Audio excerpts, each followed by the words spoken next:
You're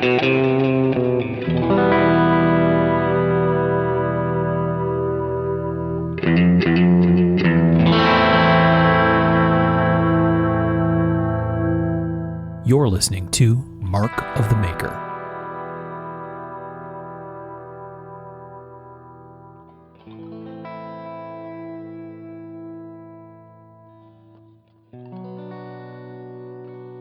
Hey everybody, I'm Mark Steiner and you're listening to Mark of the Maker. This is episode 158 of the show, and today we have an interview. We'll get into who that is here in just a couple minutes. But we do have a full crew here, which is fantastic. It's been a little while. We have Mr. Sean Kendrick. Hey, hey. We have Mr. Michael Birch. Here. We have Mr. Tom Crine. Yes, sir. These guys are all knife makers. I'm a collector of sorts, and we have guests on and talk history and do topical stuff for anybody who's new to the show. So if you are, thanks for joining us. If not, then you could just skip that part. We should take care of our sponsors up front. I think Sean's going to start us out. Yeah, first off, we want to thank everybody who has gone over to Patreon and pledged money to us every month. You guys, I can't overstate how much of a help it is that you go over and you help us out every month. We really appreciate it. It's what keeps the ball rolling. It's what keeps the lights on and the show going. Thank you guys so much. And if you want to help us out, head over to Patreon, search for Mark of the Maker, and donate a little bit of money to us. Or you can just go to markofthemaker.com, and there's a quick link tab there. And if you want to help us out on the free, like, review, rate, all that good stuff for the show, get us in the algorithm and get us in front of more folks. So once again, thank you guys so much for helping us every month and for being so steadfast and true. Thank you. Yeah, thanks everybody. Tom, I think you got the next one. Big shout out to Giant Mouse Knives. Often we end up talking about their folding knives, but their fixed blade knives are what I really like. I've got a couple of them, but they just came out with a new one called the Reddington. Oh yeah. And it looks pretty fantastic. So yeah, if you haven't seen it, give it a check out. It's basically designed as a SEER, survival, evasion, resistance, escape knife in collaboration with the SEER school. Instructor input went into this design, and it looks fantastic. It's Magna Cut. It's got about a 5-inch blade, which is really, I think, about a perfect size for any EDC or really any field work.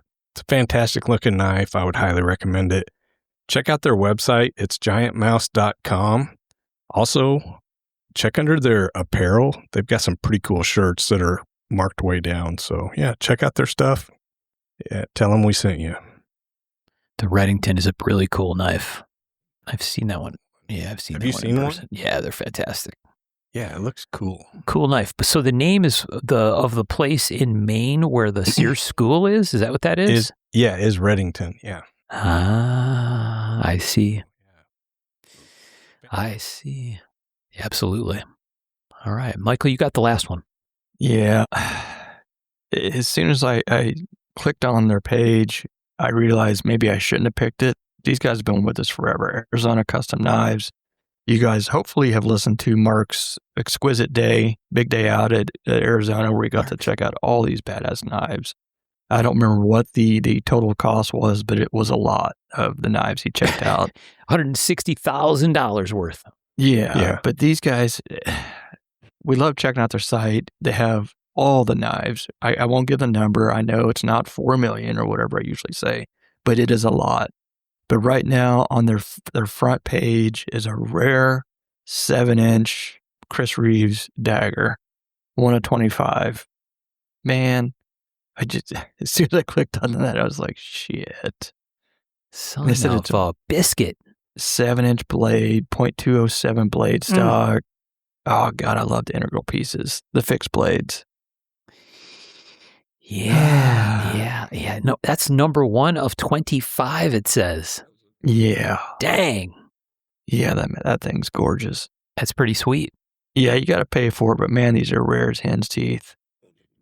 They have today 16,975 knives on the website. 16,975. That's pretty impressive, honestly. It's And a that's, little crazy. Yeah, ArizonaCustomKnives.com. And you get free shipping if you type in Mark of the Maker ! Absolutely. And if it doesn't work for whatever reason, please reach out to Arizona and tell them you want to use the free shipping code. They've done a really nice job of making sure people that need it get it. So we've had it kind of fall off the queue a couple times, but they take care of it right away, which is fantastic. Yeah, their storeroom is wild. Absolutely wild. Yeah, wall to wall, boxes on boxes on boxes. Yeah, the pictures you were sending were phenomenal. I was pretty jealous of that one. Yeah, that was pretty damn cool. Okay, Michael, you want to introduce our guest tonight? Yeah, we got someone I think a lot of you probably have heard of, but maybe not. He's pretty popular in the EDC scene, a good dude, makes some pretty badass stuff. We did a really cool collab recently. It was pretty awesome. Donnie STARKO.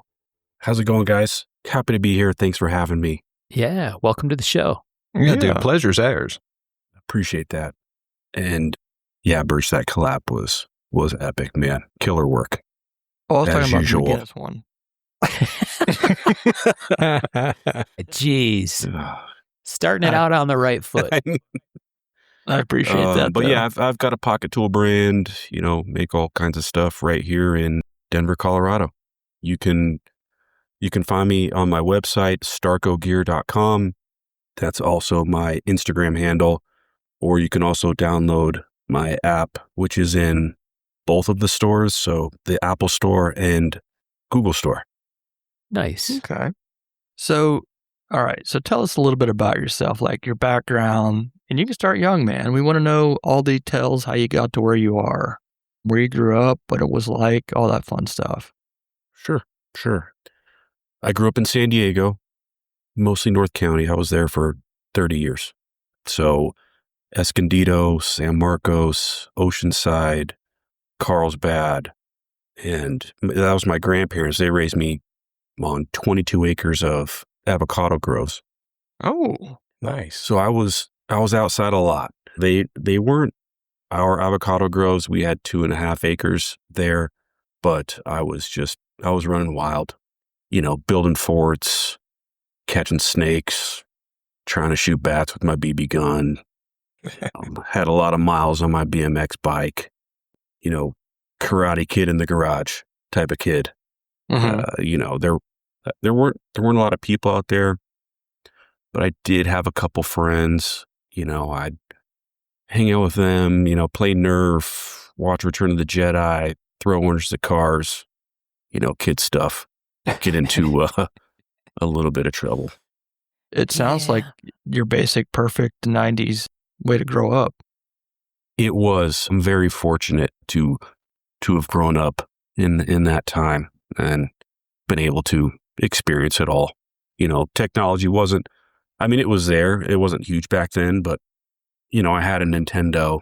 I remember when dial-up came out. I think I can't remember, but 10 possibly when dial-up came out. That kind of a funny story. My uncle came up and he set us up with dial-up. He was an engineer at the time. Super, super smart guy. He developed a lot of the hotels in Vegas back in the day. I remember him leaving me books of AutoCAD to read, big, thick, boring books. And little did I know that I'd work for that company later on. But I remember him setting us up with AOL. And the city that we lived in was Escondido, and we couldn't figure something out. And he named it Escondildo.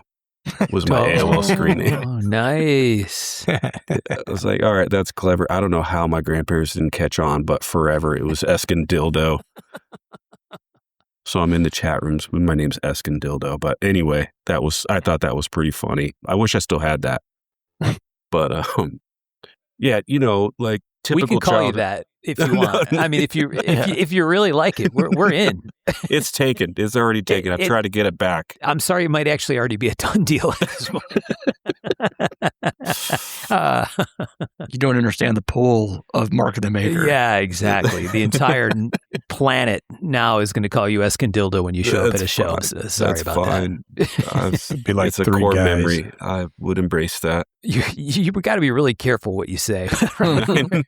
What's going on, ED? Yes, exactly. This shit will haunt you forever. I'm sorry, Don. Oh, it's funny.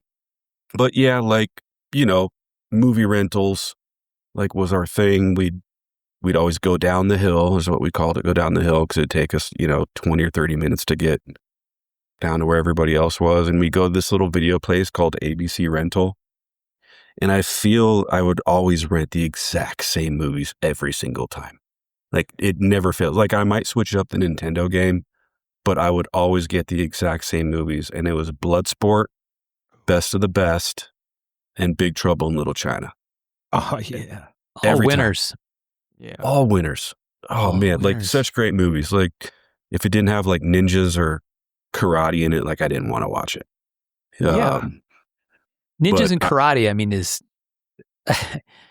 chef's kiss, right? I mean, that's ninjas and karate is peak cinema. Dude, Yeah. especially if the Canon Films logo begins at the start. Oh, yeah. yeah. I worked See, at a video store when I was in high school, like a mom and pop sort of video store. And that was very common. People come in and rent the same exact movie. Isn't that Like- funny? We had customers that would do that. It's like, man, I swear this dude just rented this movie last week. Yep. Yeah. They say it's a sign of comfort when you know the ending of movies or books or whatever, people that reread them and stuff like that. It's supposed to be a calming sort of thing. Really? But Yeah. But they say, or you have to think like the kids nowadays, I don't think they'll understand the anxiety of like going to, like when something got released, and going to the movie theater or movie store and looking in and hoping that there's a copy behind that front, Yeah, the front. fake one, and be like, oh, come on, be there, come on, shit. Right. Yeah. Or you got to punt and go to the return stack. And ask, Say, be did like, this "Yeah." happen to come back? Did Bloodsport come back today? Yeah, the return bin. Yeah, So exactly. classic. Mhm. You're digging through that thing. Everybody's Yup. Yeah, and in case Donnie didn't know he was on the fucking old guy podcast, that just was loud and clear, Birch, when you said, these kids these days, these blasted kids. There's got to be some relationship to the anxiety and stuff that we have, based on some of this shit. Heck yeah. It's science. Mm-hmm. So what about, you had some shenanigans going on. Did you have any pocket knives? Did you have anything like that? Were you around that at all? A BB gun, Yeah. so you got to have a pocket knife. Yeah. No, I definitely did. So my grandpa, he was in the Korean War. He's the one, he taught me everything. He taught me how to respect knives. He taught me how to work a machete, run a chainsaw. I was running a chainsaw at like 12. We're taking down avocado trees and all kinds of stuff. So a lot of respect for him. And, I had what I thought was basically like a Swiss Army knife and a buck knife. Growing up, little did I know it was probably like a cheaper version at the time. I still got them, but they were kind of working hard to, they took me in and changed their life for me and kind of teaching me how to grow up. But yeah, I grew up with knives. So we'll call it like a Swiss Army knife, buck knife. I'm out there carving avocados and trees and sharpening sticks and all that good stuff. Right. But yeah, it was because of him. He taught me quite a bit. He was a horse trainer from Texas, steer wrestler, then got into like heavy equipment. He taught me a lot of things. I saved for my first BMX bike. It was a GT Interceptor. Nice. I saved up. I mowed a bunch of lawns and anything I could do to earn extra cash. And I remember just going to that bike shop and like plopping down the mason jar on the counter, and picking out my bike. And I was probably short the total at the time, but it was still a proud moment, Yeah, it's a cool experience doing that. Mm-hmm. Where you had a goal and you had to save for it and all that stuff. That's important, man. I think sometimes kids might miss out on that stuff. I had to do that same thing when I got my first bike, my first real bike, and yeah, it meant a lot. Yeah. No instant gratification. It was time and effort. Absolutely. I mean, we were ordering things out of magazines. I remember. Yep. Shit, I remember remember that? It was like, what was it? It was like, no, it was Sea monkeys. Is that what? Sea It was. You get them in the back of the magazine. It was on the back of a Boy's Life magazine. It was like that Rambo knife that came with everything in the handle. Oh, yeah, it was like a Oh, yeah. compass and matches Agador. and fire starter. I always wanted that as like a kid. I always wanted that knife. I don't know why. Explorer. I can't remember what it was. Yeah. Yeah. Like a Rambo out there in those groves. I had me one. When Starko said his grandfather was a Korean war vet, I put my microphone on mute and I was like, K-bar, K-bar, K-bar, K-bar. I was quite sure that was coming. I'm like, that dude was out there chopping up avocados with a K-bar. Mm-hmm. That would have been What a was- serious move by Granddad. What was your bandana sitch going on? Because I feel like you may have been wearing a bandana. Oh, I couldn't figure out how to tie a bandana. Okay. The only bandana that I had was the Karate Kid one. And that thing, Okay. I said, I need this Karate Kid bandana. yeah. And I remember Grandma, she's out there, she's folding me up the perfect Karate Kid bandana. She even put the little dots on it and all the little markings, and it was perfect. And I wore a Karate Kid bandana for sure.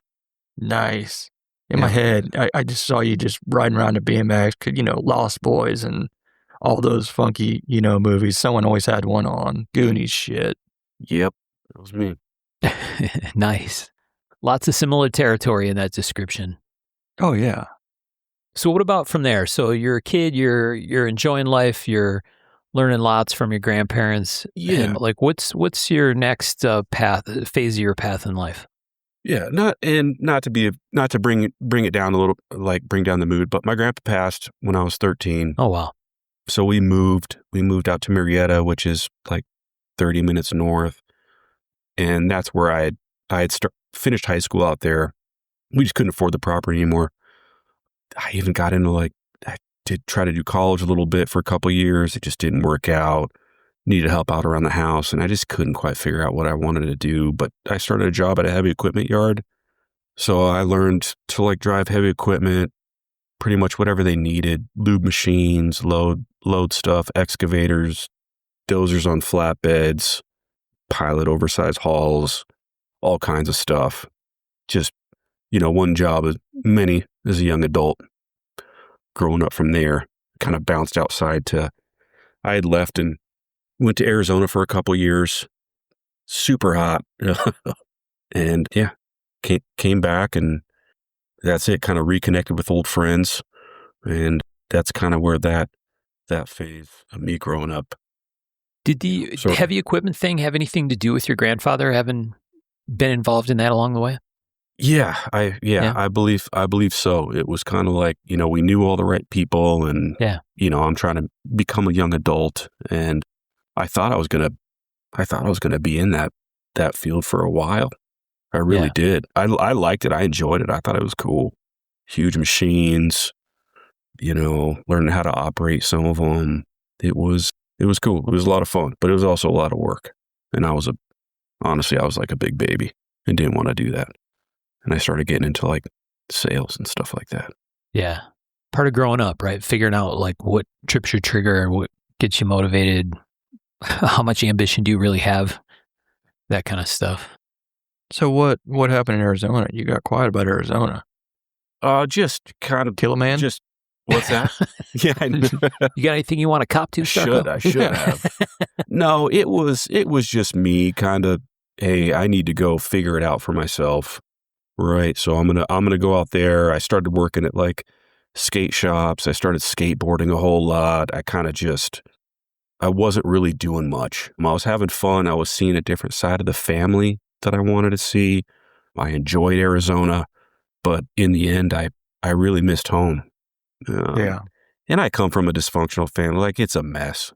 It really is. So sorry if I get a little quiet about some of the stuff, but yeah, I was just out there kind of, high school to college, just thought I knew it all.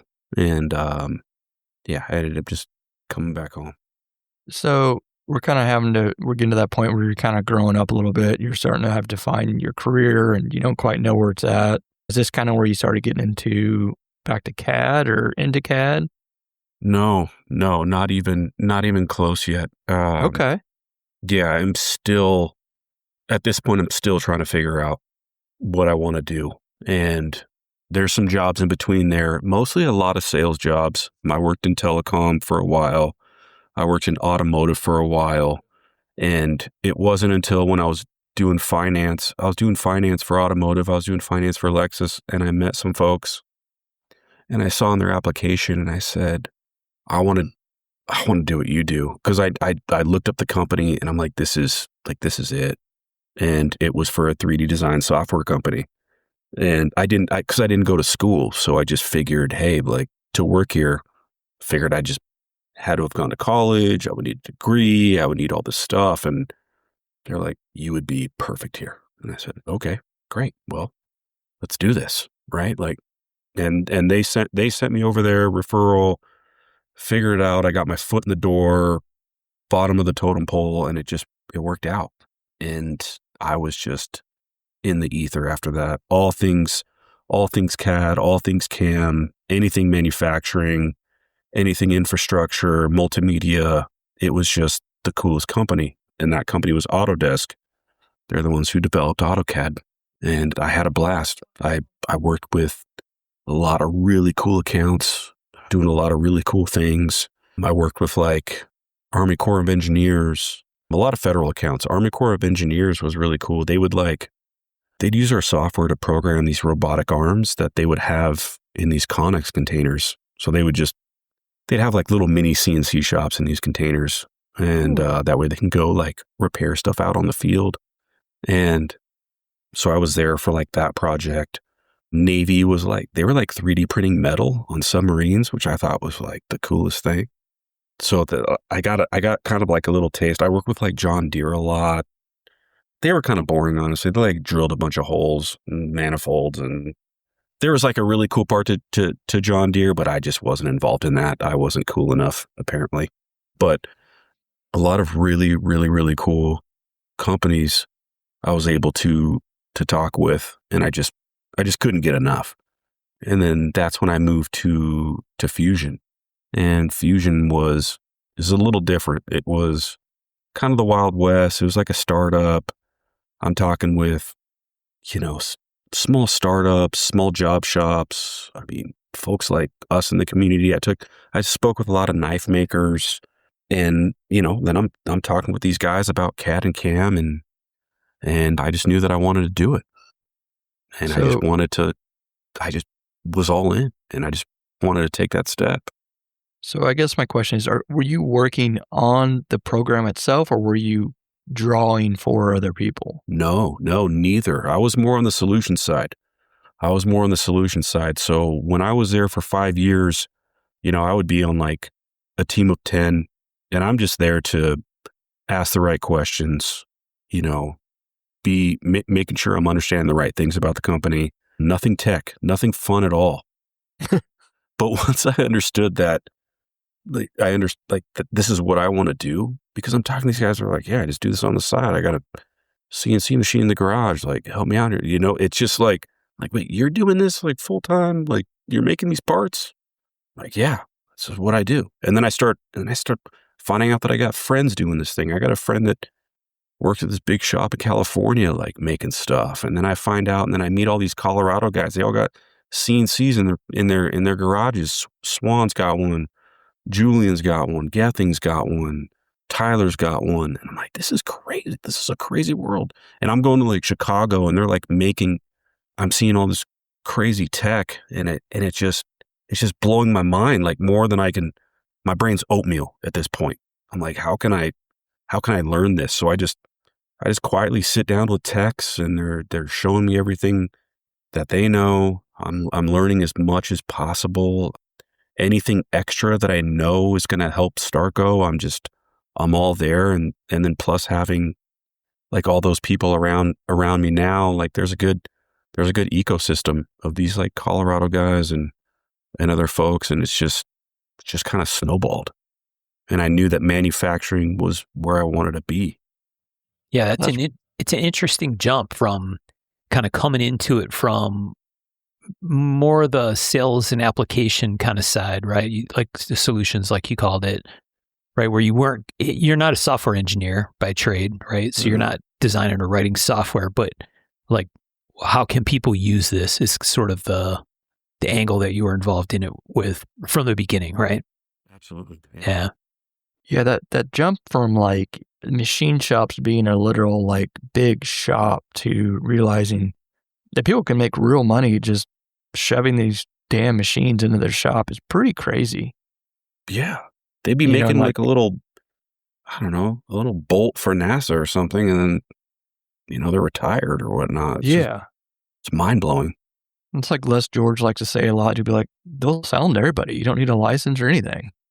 Right. Right. No special skills required. It's not on the Haas application. They don't give a shit. Right. Can you pay? Oh, Yeah. let's roll. So, okay. So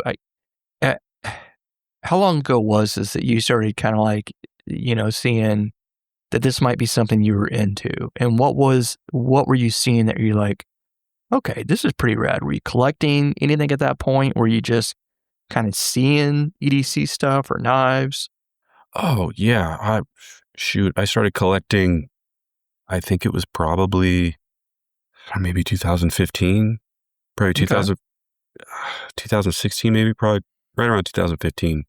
But my buddy Lucas Richardson got me into collecting, and I remember just like being infatuated with such like the smallest, like weirdest little things, like Wasteland Oddities beverage cleavers was like one of the first things I started to collect.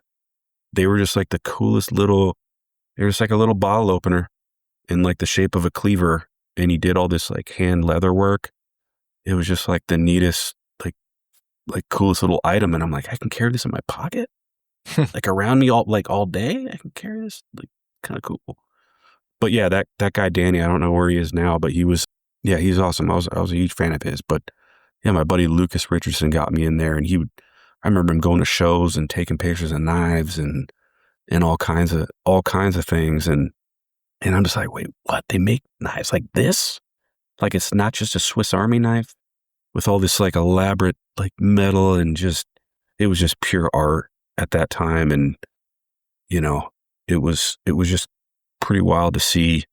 And then I just started to get on the hunt for stuff, and I think my first custom knife was a Chavez, which was like a hell of a knife. And that guy's so cool.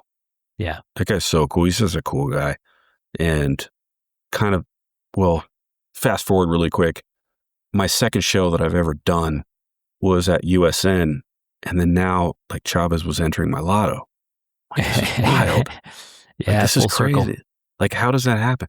So I go from a massive collector to now, makers are entering the lotto, and it was crazy. And that show stressed me out like a little bit too, because it was the second show I've ever done, and I'm trying to do everything right.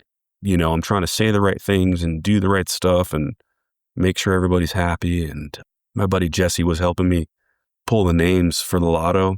Like, he'd pull the number, and then I'd look at the sheet, making sure we're all good. And then Chavez got pulled. And then right after that, Efros got pulled. He was at a table right next to me. And I'm just like, oh my God, like they're going to come after me. Like, right. I had my head in my hands for sure. And then another two names, they were like Super Bros got called. And I'm just like, oh my gosh. I was like, this is going so bad. I was like, they're going to think this is rigged. I was like, this is a mess. But anyway, that's just me overthinking being like a new maker or whatnot. But I remember Chavez taking that 8-bit and like trying to put it on his bare paw. I'm like, this is hilarious. Like, I don't even think it like fit on his pinky. He's like looking me in the eye. He's like, it doesn't fit. And I'm like, I'm sorry. This is where Sean normally says, yeah, this all sounds like a story that someone who rigged a lottery would tell. Yeah, I mean, there's too much detail. That's how you catch somebody up. They get just deep in the weeds with detail. You don't need that much. I've definitely watched Birch squirm when I got drawn in his lottery before. Yeah. He's like, son of a bitch. But it's like, they should be able to win. But at the same time, you're like, how does it look? Damn it. Yeah. It's a real thing. Mm-hmm. And the one time I got accused of an impropriety in a lottery, I said, well, if it's that big a deal to you, catch him out in the parking lot and kick shit out of him. Cheating son of a bitch. Yeah. And they just stared at me and I walked off. That's awesome. So you kind of came to this in a parallel way, right? So you had this growing personal interest in stuff and you were getting exposed to it kind of from the backside, right? With Yes. makers and the processes that they follow and the tools they use to make stuff. So kind of both sides of it at the same time, which is a little different, right? Most people come at this from, I saw this widget that got my eye and suddenly, spending thousands of dollars and I got boxes and boxes of just stuff all over the place, right? Like, you turn into an instant collector. And in your case, you're kind of seeing both pieces of it at once. Yes, absolutely. Yeah, So that's pretty cool. at that first show, had you bought in a CNC? How were you making those first ones, or how'd that progress? No, that's from the guys in Colorado. If it wasn't for them, like this never would have happened. So I had the design. I'm like drawing this thing with pad and paper, just super basic sketches. And I couldn't draw like a straight line to like save my life. I was like, what? I'm like, okay, come on, this is frustrating. And then all of a sudden it's like, hey, dingus, you have Fusion right here on your computer. I'm like, okay, that's right. So then I put it into like 3D design. And then I was probably working on that for a good 8 months. So I was doing that. I was 3D printing. I mean, multiple iterations. There was probably 3 or 4 people that had seen it or knew about it. And, I finally reached out to a couple makers and a couple friends, and it was just hard. Like, you guys know how hard it is to like make something unique and that represents you. Yeah. A lot of people, they want the result, but they don't want to put in the work. But it was difficult. And I just made sure I didn't want to like step on any toes. But I finally reached out. I reached out to Scoopy and I reached out to AFK for a little bit of guidance and, thoughts, approvals, thumbs up, like all of those things. Mm-hmm. And I finally got the courage to kind of move forward with it. And then that's when I hit up Elm. And Elm's the one who introduced me to the Colorado guys. So if it wasn't for him, this never would have happened.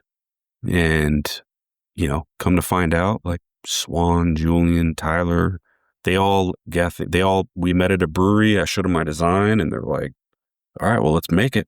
And I'm like, okay, cool. Let's do this. I don't know what I'm doing. I need your help. And then that's where Julian came in, because Julian was like cranking stuff. I think he had 2 machines at the time, or was getting a second machine. Swan was like, I don't want to mess with this. Like he was busy doing his own thing or whatever. And Julian was the one who helped me get started. And then finally, so this was a thing that was like only on the weekends. It was only on the weekends or like a couple times a month or whatnot. And then Tyler Wallace, he had a little house in his garage and was like, you're making them over here now. So then I'm like, okay, cool. So I'm over on at his house on the weekends, making stuff, trying to like figure this stuff out. I'm talking with guys at work. I'm talking with like Colorado guys. I'm talking with guys in the industry of like, how can I like, make these things and do them right. And, he spent a lot of time on it, and I'd rush over there after work and just cut chips and make stuff. And it was a lot of fun. Like, it was a lot of fun making these things, seeing that part come off the machine all done. And it was super satisfying. And so like he ended up moving and he didn't want any CNC stuff at his new house. So then he has a place over here. I'm like, hey, is there room for like another machine? Because Archie was selling his machine at the time. I'm like, I'd love to get 2 machines going. And he's like, yep. He's like, there's room right here. I'm like, cool. So I call him, I buy his machine, And now there's 2 machines here cranking in the shop, and that one's actually gone now, and I got a new machine coming in, and yeah, just going to keep making stuff. So, how did you get to Colorado? How did that happen? Oh, good question. So just wanted something new. I know that's a super generic answer, but that's the reality. And people probably hate me for this, but 30 years in like the same climate and the same thing and the same like kind of rat race, it just gets monotonous, and I just was kind of over it. And I just separate from family. And then Molly at the time had got like into this teaching program, working with like underprivileged kids and stuff. And we're like, well, how's Colorado? I'm like, let's go there. There's a bunch of breweries, you can snowboard. Like, let's go. This is perfect. So that's when we went to Colorado, and nothing bad happened. It's just needed some space. Okay. There's some things that I miss about California, but I miss the Mexican food. I love Mexican food. Miss the smell of the ocean. Probably Petco Park. That's like the best ballpark, I think. But in the end, like I love it here in Denver. So for reference, you're talking about like Nick Swan. You were talking about like Archie is Nice Guy Machine Co. Yeah, Nick Swan. So he was the one who's like, I got to give it to him for actually pushing me because when I'm over there and we're like working on stuff and I'm asking about the machine and I'm like talking about this and he's like, you could do this. And I'm like, no, I don't, like, I'm not there. Like, I know I work in industry, but I'm just not there yet. He's like, you could do it. He's like, you could do it. You could do it. I'm like, okay. And I got to give it to Nick I got to give it to Swan for pushing me to do it. Really. Yeah. Yeah, it helps to have somebody who is encouraging you, right? Or mentoring along the way, for sure. To kind of get you over the hump, right? So like Birch said, for the folks at home who might know or might not recognize some of these names. So Nick Swan is a guy that's been on with us, right? He's a knife maker, makes lots of stuff. Cool guy. So he's been on with us. Archie, you said Birch is Nice Guy Machine Company. Is that who that is? Yeah. Yeah. And Julian. JK Designs. Yeah, sorry guys. I should have just been mentioning by brands. JK Designs. He does the Bally songs.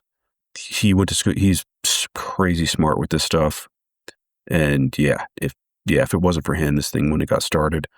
Who else did I miss? Elm is Laren Maxon. Yep. Elm is Laren Maxon. Just the friendliest dude on the planet. And he's the one who introduced me to everybody. And he's just like, let's go. And Yeah, Laren's a good dude. Yeah. Very. Okay. Well, that's awesome. Yeah, I'd like to say that if I can do it, which I sort of can, pretty much anyone can. I mean, that's pretty much all there is to it. Well, and Swan. I mean, Swan could do it. Yeah. So your move to Colorado, was that coincident with leaving Autodesk? Like, was that a package deal, or like, how did that, what's the timeline look like for you leaving your real job or your day job and going to do this thing? Real deal. Sorry, just for some clarity there, this job happened in Colorado. Autodesk was in Denver. Okay. So yeah, leaving Colorado I was working at my buddy's skate shop. I got you. Like I was in between jobs. Yeah. And it was just like, hey, like let's get out of there. And I mean, my buddy's skate shop was a huge inspiration for sure. I mean, he was just like, I don't know. He always made cool stuff. He had cool art. Like he was just doing the thing. But anyway, yeah, I was working at his skate shop before I moved out to Colorado. And then in Colorado, I was just like, all right, we got to figure this out. Yeah. And that's what I've done. My whole life is figure it out. So, but in Denver is where the Autodesk job. That whole deal was. Yeah. Very interesting. That whole growth of Fusion as like sub-brand of Autodesk, I'm not sure what the right way to describe it is. That's kind of an interesting thing, right? It seems like those guys really tried to, like you said earlier on in the conversation, they tried to appeal to more than just mainstream industry, right? And it sounds like you were part of that whole push. Absolutely. Yeah. Yeah. And that's the reason why I'm able to do what I do. I mean, there were so many knife makers using Fusion. There was a ton. Like I could recognize them. I could see them. I could see, everything. And they were just, it was that was just even more motivation and kind of eye-opening. Like, man, there's a lot of really smart people out there like using the software, and there's so much like information online and self-help and, things that you can do. And like, I wouldn't be able to do it without Fusion. That's for sure. There's some guys that, these 30, 40 year machinists that can just program with their eyes closed. Like that's not me, Right. And these guys are just wizards out there doing it. And I'm just thankful that things are progressing and there's like a convergence going on of, guys like me and the manufacturing world and machining, and it's fun. And I'm having a blast. I think Fusion is 100% a very integral part of this whole change in manufacturing. As massive as 3D printing has gotten, as massive as these backyard machinists have gotten, is all because of how available Fusions has been. It's like it has opened up the world to a lot of people. You just see the Fusions? The Fusions, man. It's like the Walmart. That's cue number 2 that this is the old guy show. Son, you using the Fusions over there? When you talked about kind of working the bugs out on your product, I assume that's the 8-bit. That's the early spawning of that design. Is that true, or did you have other product before that? No, that was it. That was the only thing. Yeah, I didn't start making something else for a while. And the work the bugs out piece is like, how do I hold this? Like, I can cut one side. How do I cut the rest of it? And that kind of stuff. Yeah. It's difficult. It's a difficult part. Like, and that's part of the reason of me not having like an engineering background and jumping into design. Like, the thing is not manufacturable. Like, it's honestly a pain in the ass. Like, if I could go back, well, no, I would never change the design. I love it. But there are little things in there that just make it fucking hard to make. Right. Like, it's yeah. It's Birch, Oh yeah. Like, you've seen it. Like, it's a fucking pain in the ass. Like, it's 6 sides. First of all, most people probably don't know that. It's just, a lot of stuff, you just one side, flip it, second side, and not knocking that. I love that. I think it takes a lot to create something cool and be able to just make it easy to manufacture. But like, that wasn't me when I was making this. I was like, "Ooh, this is the line that I want. Like, this is the chamfer I want here." And then all of a sudden I go to make it, and it's just, what have I done? It created a finishing nightmare. Oh my God. It was like a finishing nightmare. This thing is it's so annoying. And I had to, that's when I called AFK, because I was struggling with some stuff. And, I was like, hey, like, how do you finish this? Like, because he was like one of the first collabs I did. And he was just like super like welcoming and helpful, and just couldn't have asked for like better guidance. And, now I'm moving on, like trying to like just try different things and do different stuff. And I'm just glad that there's people here to help, like I'm working with like Buddy Calvert now. This guy's just such a wizard and like such a cool person having like my support system. Like, he just knows a lot about all of it. But it was tough to make. Like, it's 6 sides. I got to flip it on the top. Then I got to do the finger reliefs, all because I don't want to sacrifice certain elements. And then that lanyard hole is a pain in the ass. Like, it's tough. Still That's is. why I think it's sometimes not important, but it's okay to not know what you can't or shouldn't do. There's a lot of shit that I probably wouldn't have done if I knew jack all about machining, because you don't realize it. Oh, you probably shouldn't do that, because you're putting yourself into a world of pain.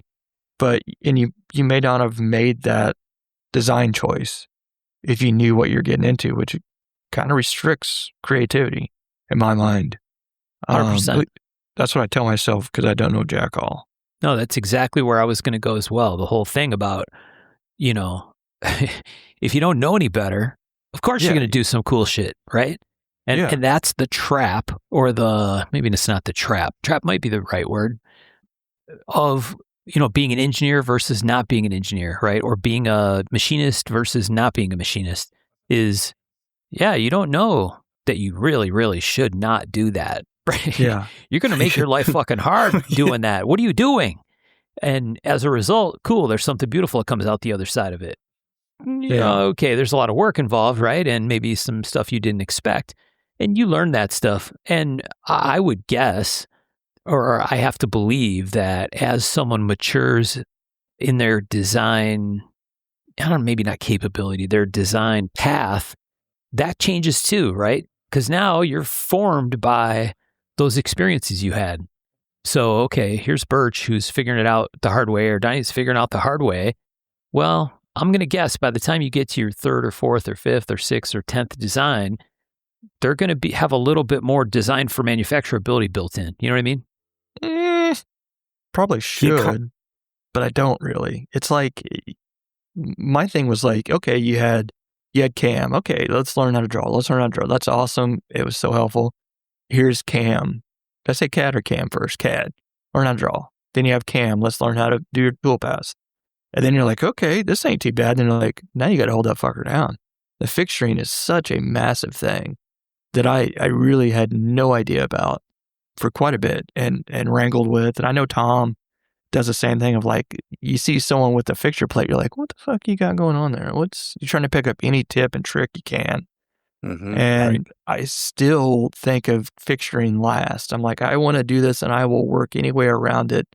And that's sometimes the biggest problem that I run into is, how the fuck am I going to hold this down and make it work? I keep not wanting to change for that. Yeah. Which probably isn't smart. And then also, Bert, you're like kind of not like stuck is like the wrong word, but we're like ingrained into like our certain design language now. And like, we don't want to sacrifice our art for the sake of manufacturing. And that's also makes it difficult. Yeah. But, we make what the fuck we want to make because we can. So there's something beautiful in that, I guess. But man, it can cause some headaches.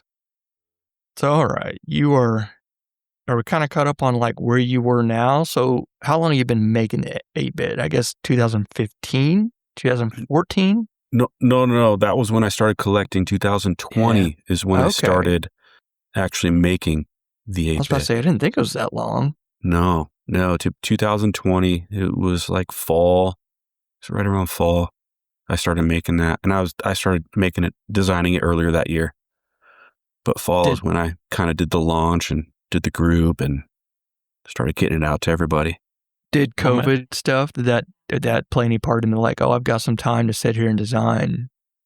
It might have like, I know, like, it's possible. Okay. Yeah, a little bit of boredom, probably. No, I don't know. No, that's like the last thing I think of, honestly, when I started design. Like, I wanted to design this one of these years before. Okay. And it was just, it felt like the right time. Well, what was your primary design influence on the 8-bit, man? I mean, it's a simple design, but it's a really standout and unique design, not easy to do. So what was the impetus behind that? Where did it start? Yeah, well, thank you. I just loved like the extreme chamfers on things. Like, I'd see extreme chamfers. I would look at, see other pieces of gear, and I just loved, like, I love like contour and nice like round lines and all that stuff on some of my gear. I collect a bunch of gear with a lot of that, but I just wanted something, a little bit sharper around the edges. The whole thing was like, I wanted to do like little pixel art characters on some of them and kind of like rotate those little characters. That didn't work out. Like, I thought like it would have been more collectible than what it was, but it turns out like people just actually like the overall piece, which was really, really cool to see and humbling, but I just love like some of those like sharper lines and extreme chamfers and just wanted to create something a little different. Do you think that like your 90s influences, do you think any of that seeped into the aesthetic? Because sometimes I look at that and I think of like a cassette tape, the chamfers that lead up to the tape spools and the stuff like that. Do you think that came into it at all? It did, absolutely. Yeah, like I had like those little, like the little entertainment center with like the little wooden dowels that you put together and you're adjusting the shelves, and You've got the little glass doors that like, they click with the little magnetic closure. You guys know which ones I'm talking about, like late 80s, early 90s. Yeah. I think that stuff was just kind of ingrained and it came out in the art. Yeah, because it was like when AFK stuff hit pretty hard, the nut community or the nut growth got massive, but a ton of them looked just like his stuff, and that was when your stuff came out. I was like, oh, this is different, unique, and great take on it, and it was good to see and fun to see. Thank you. Yeah, I appreciate that. I definitely wanted to.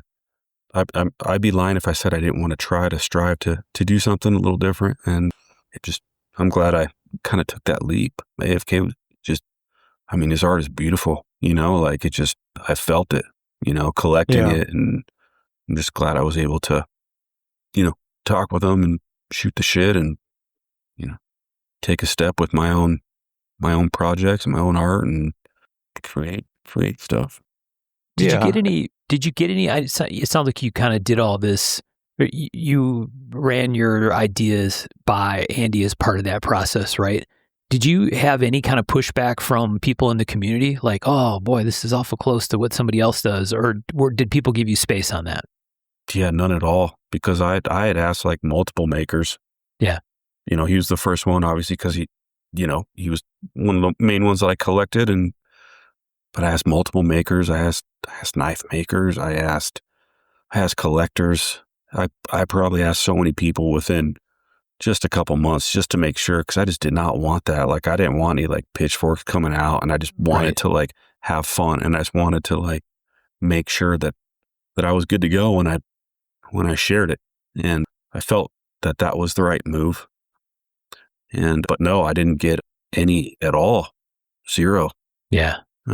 That's cool. It was nice. Yeah, it was really nice. What I think doing your due diligence is a big part of that. Yeah. Some people talk about that, and I'm like, just ask. If you have any questions at all, just ask someone. Ask the maker that you're worried about. I was talking to another maker about this, and he's like, well, just ask him. I was like, yeah, it's that easy. And then you don't have to worry about it anymore. Yeah. I still ask. I ask all the time with new stuff. It just lets me sleep at night, Well, it's healthy and respectful, right? That's the key.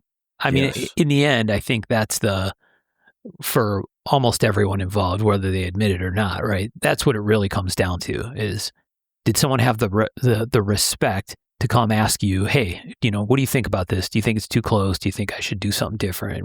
All that stuff, it matters, right? People have time, energy, life, money invested in doing stuff. And, sometimes life's about respect as much as it is anything else.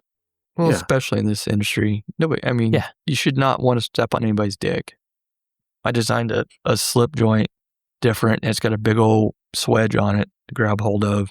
And the only thing I asked was like, does this look like anyone else's? Because I don't know everybody's. And the only thing I got was like stout, possibly stout. So I just shot him a message like, hey, does this look like anything like yours? He's like, no, you're fine. Nice. It was that fucking easy. Yeah. And if he'd said no, I fucking start over. Yeah. Yeah. There's just so much. Knife makers are, I had these influences. There was one guy, his name, the maker was Delicious Fist. And this was like right when I first started just kind of designing and thinking about doing something. But I had collected one, like I remember when he first came out, but it was like such a cool influence, like, because he had this like, just like extreme function, but it also like was like, it was simple and elegant and cool. But I remember he had a video of like a guy like just laying it, like it was like a fighter like laying into this heavy bag with a single finger knuck, and there was like no hot spots, like his hand was fine. And I'm like, dang, this is cool. Like he really, really, really thought about this, and it was a really unique design, and that was a really cool influence. And as I'm progressing now, with STARKO, my influences are changing, and I've done a few knife collabs, and now it's like knife makers are just like, you guys are so inspiring. You guys are steering the ship, and if it wasn't for you guys, like STARKO wouldn't even be a thing, or a lot of us wouldn't even be a thing. You know, like it's just, you guys are why we're here. Guys like, I mean, Birch, you know, Stout, Rexford. I mean, I could go on forever. I even hate naming names because I could just name names like for an hour. But you guys are just so cool with the way that you make stuff, and that kind of filters down to people that don't make knives. So thanks for doing what you do. Well, thanks, man. Appreciate that. Now we just got to get some fucking 8-bit trench knives. There you go. You just got to decide, do you go full Minecraft blade or do you 8-bit the handle? It's got to be throwback. It's got to be 90s somehow. I don't know how you would make that a fucking Wolverines, you know, something. I don't know. Right. Dude, you put an Ator Jungle King blade on an 8-bit 4-finger knuck handle. Now you're talking. Now you're talking. All right, who wants to do it? Oh, I'm the last motherfucker who would want to do that. Have you seen that Jungle King blade? Yeah, Sean's like, and that's a hard pass. It's just an idea. Not an idea guy, all right? Right. So you came into this whole thing at a really interesting time, right? Where, you know, some of the forum to social media transition, most of it had already happened at that point, right? And so you came into the world of Facebook groups and Instagram and who knows what else, right? Yeah. Yeah, I was collecting like during USN. I was on USN and Jersey Devils and all that stuff. So. But then, I saw that transition happen. Right. So by the time you were making something to sell, it was in that modern space, right? Yes. Yep. It was not on any forums at all. It was Facebook group and Instagram. Yeah. How big a piece of the job is that from your perspective? Just the care and feeding of all of that shit. More than I'd like. That's a universal answer. Yeah, it's, I don't know, not like bit off more than I can chew, but like I didn't really take that bite. You know what I mean? Like I just kind of had to do it. Yeah. So I just had to embrace it. And you know, not being a social media expert, not being an expert at anything really. Like I'm not an expert at any of this stuff. I know just a little bit about enough things to keep me like slightly dangerous, I guess. But I just have to be there and be present. Yeah, it's just, I don't know, social media, it's like I can't figure out if it's helping or not. Like I feel like it is. I feel like, I mean, if it wasn't for social media, I don't think I could have done it. But sometimes I feel like people need a break, and that's why I created my app and went heavy with my website. And, you know, I didn't want to necessarily replace social media. I just wanted a different outlet for folks that may not want to scroll all day, you know, but they still want to stay up to date. I can send them like notifications and run virtual shows and have a members only section, but then still have that avenue of a place for people to post. And I think that's super important. That's like my most favorite part of this entire thing is seeing people enjoy like what I've made. You know, being able to carry it and take pictures and just like love that piece as a collector. So do you do most of your sales on your website, and how's that work? No, I started doing like a little bit of everywhere because I just kind of wanted everybody to have a shot with as many ways as possible. Mm-hmm. You know, I mean, if it was up to me, I'd take the easy route and just do it the easy route, but I want people involved. I want people that are involved internationally. I want people that are involved that can't make it to shows. I want people that are involved and, you know, maybe don't have access to certain things. So I just did the best that I could to make sure that everybody has a shot. And I feel that it's working out. I know I get some good feedback on it, but I sell stuff through the app, through lottos, through the members only portion. I sell it at shows. I sell it, all over the place. So what is the app? I guess I don't know anything. I don't know anything about the app. It's It's basically like a web wrapper of like basically my website, but there's like some features on there that are exclusive just to the app. So Okay. there'll be like lottos. It's mainly lottos and like push notification, but I designed it so folks don't have to like go onto the internet and try to keep up in the group. Yeah, that wouldn't be bad at all. So is that what the camp is? Because I've heard camp camp is different. So camp Okay. is like, that's a monthly subscription.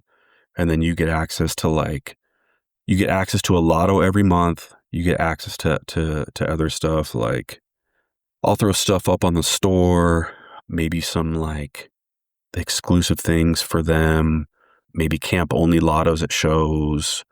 It's $5 a month. And then they get access to like a portal on the website. They can also access it from the app as well.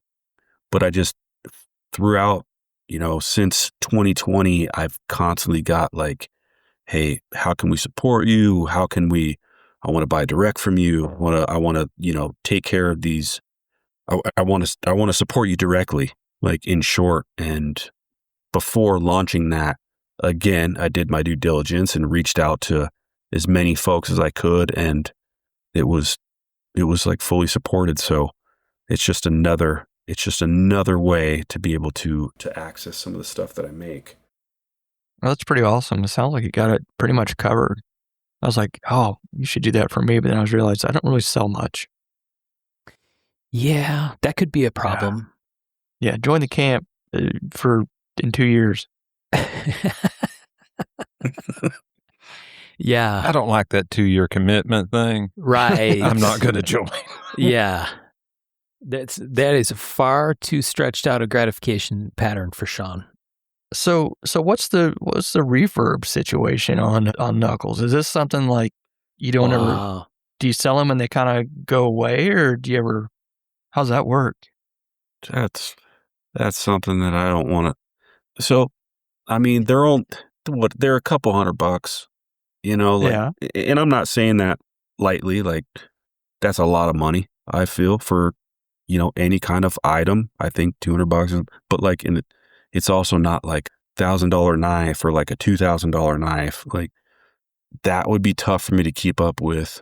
And, I would get behind, quite frankly. Like, and I mean, I could even charge, like, let's say I wanted to charge for something like that. Like, I don't think I wouldn't be able to do it, So do you get requests to have those refurbed? Yeah, I do. I figured it'd be like, oh yeah, that's not a thing. No, I mean, I've let folks know that it's not a thing, I mean, there's been some circumstances, like maybe it's like there's like an obscure story to it, or, something along those lines, but I've done, I have fixed some, but that's good. That's awesome. Birch just wanted you to wallow in his pain when he brought up refurbs. Birch, that was the first thing you asked when you asked about doing the inlays. You're like, so how are we going to pop these out? And I'm like, well, why do you want to pop them out? And he's like, well, in case we need to fix I'm like, I'm not fixing that. He's like, oh yeah, I just, he's like kind of grumbling. Kind of grumbling. That happens a lot. That happens a lot. Always worried about the future. Right. That is not a thing. Is the best answer relative to refurbs. That is not worry a about thing. The future. You fucking wallow in the present too much sometimes. They're intertwined. Mm-hmm. So if people want to find the app, what is it called? Where do they find it? How does it work? It's just STARKO, and it's in the Apple store and in the Google store. Okay, nice. There's a lot of information on there. You can like contact me, and there's like a thing on like how to score, like very detailed on how to score, because that's like my number one question that I get all the time. Yeah, it's just quick and easy for information updates, all that sort of stuff. I'm just visualizing Birch calling somebody tomorrow, probably me. Hey, I really want to have an app. An app. Like, oh, this motherfucker. You mean like poppers and boneless wings? I could go for that. I definitely don't need an app. Not for my output. We talking Gator Bites? Yeah. Birch and an app. This seems like a terrible combination. Don't get any ideas, buddy. Best gator bites I had was in Florida. Maybe not surprising. Yeah, I was going to say, one would hope their gator bites are on point in Florida. There's a solid population to pick I from. definitely don't want them in Missouri. No. I think Tom would be down for this. Tom and I would be happy to provide material for iguana bites for people. Fresh Florida iguana. All right. So, Donnie, where are you going next with it? What's the future of STARKO looking like? Great question. I haven't figured out the now of STARKO. You're going to make me think about the future. How about the immediate future? What kind of shows do you have coming up? That sort of fun stuff. The only thing planned is just the knife party out here in Denver. It's happening August 8th. We're just hanging out. It's not a knife show, just folks who want to come out and check some gear and hang out in Colorado. That's really the main reason why it's happening, is because we get messages of like, hey, we want to come out to Colorado. Let's do a little thing. So that's going on August 8th. But as far as the future of STARKO, this new machine is pretty big for me. It's a big step. But, getting that system dialed in and get some different fixtures and fixture plates dialed in, and just try to be more efficient. Because before it was just, I don't care. Let me just make this. I'll just buy this tool. And, now being full time, it's the end of the year, you kind of see that. And it's just like, oh, wow, I kind of was irresponsible here.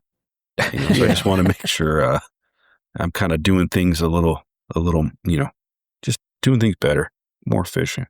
Yeah, being full time with kids and family definitely makes seat of your pants not the best plan. Yeah.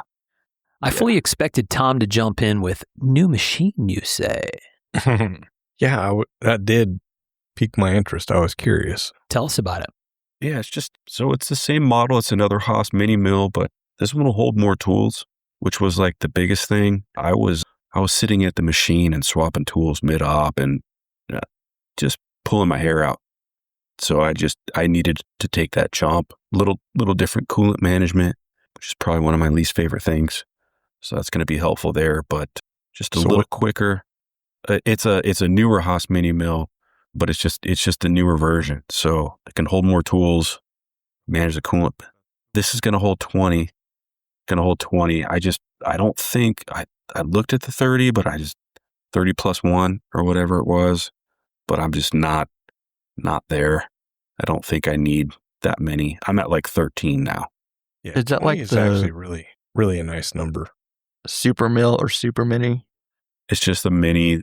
It's not the super. They don't do a super anymore, I don't think, do they? I have The no idea. mini mill 2 they got rid of, I thought, and now it's mini mill or super mini mill. I could be wrong. It's a super speed mini mill, I think, right? Yeah.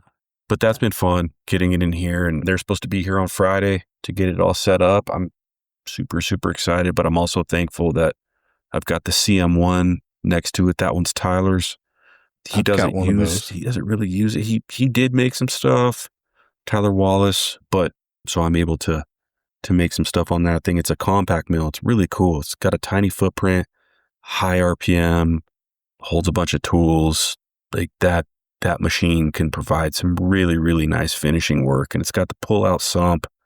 It was designed for like dental offices and watchmakers, and it's a cool little machine. So you're in a shared space, basically, just with Tyler, or is there other people using it as well? Tyler. Yeah. Just Tyler. Yeah. Yeah. Just super, super thankful for him. He pushed me to do this thing and believed in me. So just gotta be grateful for him for providing that space for me to throw my machine in there. One of the things we talk about with makers sometimes is favorite process or favorite step along the way, from stack of raw material or even back to design. What along that process, or the list of things that you do to make a product, what's your favorite part? Let's see, favorite part. Oh man, just seeing it come off the machine right. I just love that part. And getting into some of the mill lines and the mill work. I hate machine finish, honestly. Like, I just don't like it at all, but I like it for a second when it comes off the machine, and then I just blast and tumble because that's my most favorite finish of all time. But just seeing it there and then made and just be like, I created this was just so satisfying and just really, really, really cool. So you're like a good machinist, because I'm usually like, fuck, look at all that finish work I got to do. No, I mean, there's still finish work, but no. Yeah, no, I've got a graveyard over there. No. I'm like, if it's dimensionally correct, let's rock.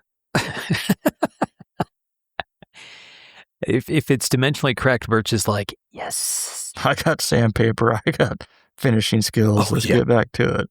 Yeah. 2 surface plates. Yeah, I've got some time over there. What about your least favorite? What part sucks? That would be a toss up between coolant cleaning machine and bandsaw. Probably bandsaw. I hate my bandsaw. I hate bandsawing anything. I hate just using it. I hate going in that room to use it. I don't even want to go in that room. Is there a ghost in there? It just smells like shit. It's just a dirty room. It's a dirty room. It's just the compressor's in there. It kicks on and it scares me every single time. Like I know it's going to come on, but it's the ghost of dead air's in there. Oh Yes. God, yeah. It'd be one thing if I was just bandsawing like 1/8 inch, thick material, but I got like 3/4, Right. got 1/4 inch sometimes titanium. So it's just, I hate that thing. Like if I could find something that was industrial enough and fit in the space, I'd be all in, but a lot of that stuff I've been sending out to Waterjet now. Cost me a little extra, but it really just saves me. That's got to be a hell of a curve on the thick stuff. Oh, it's brutal. It's brutal. I ruined this bandsaw. I feel like this shouldn't even have been cutting that. And it's supposed to be a nice bandsaw, but I feel like your bandsaw should have like a mean looking set of googly eyes on it.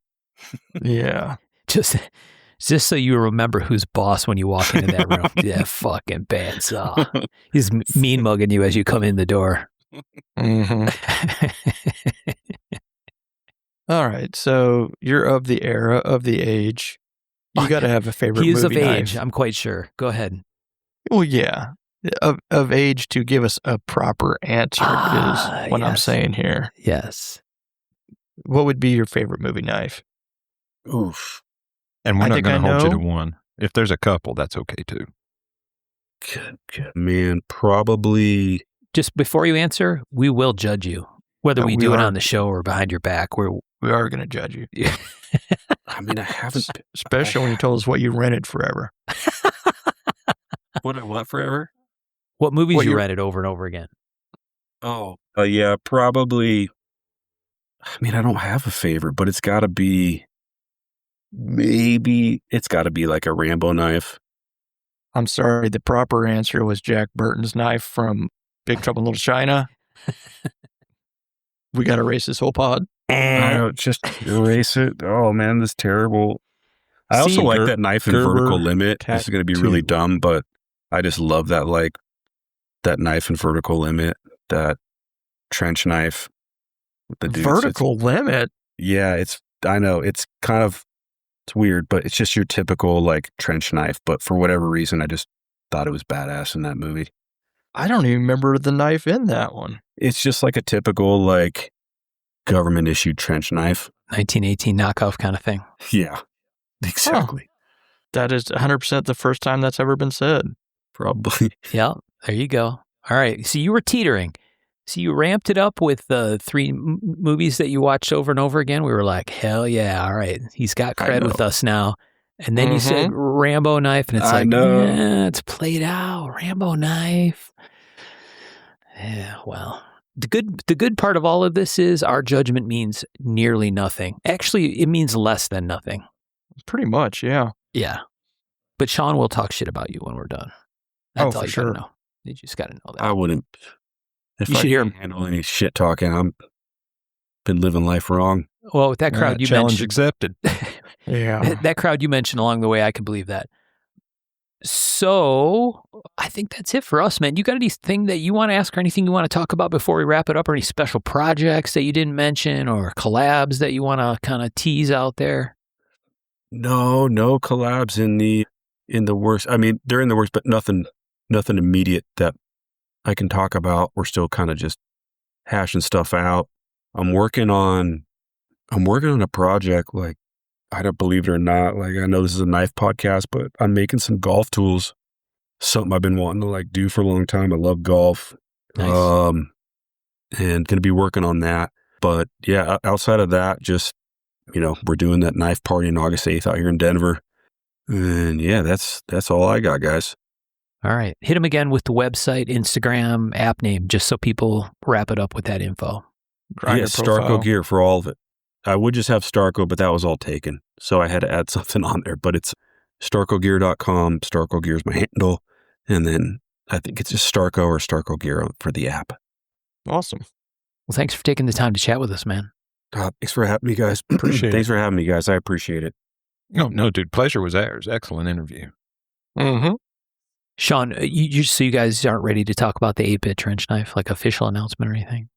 Did we fuck that up by talking about it? It's never too early to chum the waters. There you go. Chum the Now we're waters. talking. That's exactly what happens. All right. Let's say thank you again to our friends on Patreon. We appreciate all of you for all of your support. Our pals over at Giant Mouse Knives, they're always doing good stuff. I went to a watch get together there the other day. It was fantastic. Those guys do a lot of stuff for the community, and they make some real cool stuff. So high five to the guys at Giant Mouse and to our friends at Arizona Custom Knives. Go check them out if you want something cool and old, cool and new. They got it all over there. And I think that's it. Thanks, everybody, for listening. We'll talk to you next time. Thanks, guys. Thanks, all. Thanks, folks.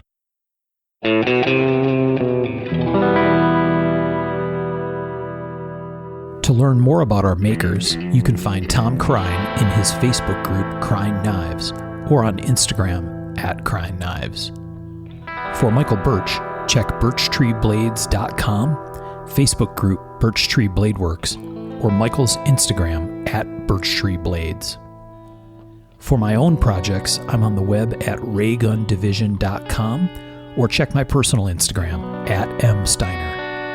For those interested in photos, references from the show, or discussion about the show itself, you can always find us on the web at markofthemaker.com, in a Facebook group called Mark of the Maker, or on our Instagram @markofthemaker.